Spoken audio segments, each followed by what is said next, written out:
buongiorno e ben ritrovati con l'informazione flash di New Sicilia. Vediamo insieme i titoli più rilevanti della mattina.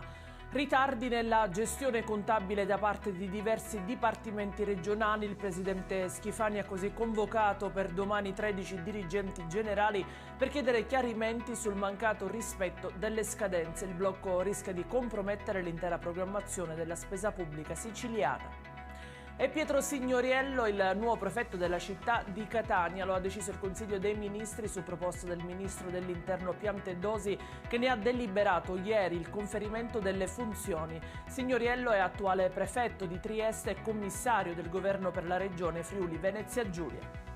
La cronaca con un'operazione che ha portato oggi all'arresto di 14 persone tra Catania e Reggio Calabria. Nel mirino di oltre 200 carabinieri è finita una organizzazione criminale operante nei territori di Acicatene e Acireale, riconducibile alla cosca Santa Paola Ercolano. Disposta dopo quasi 3 mesi dal decesso l'autopsia sul corpo di Giuseppe Guastella, morto poco dopo un intervento all'ospedale di Ragusa. L'uomo era stato ricoverato per un problema di diverticolite e gli indagati adesso sono una trentina.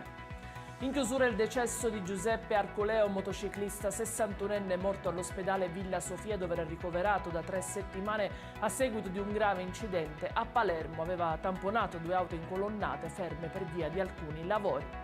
Ed è tutto per questa edizione. Io vi ricordo che i dettagli su queste notizie li trovate sul nostro sito e sui nostri canali social. Grazie per averci seguito e a più tardi.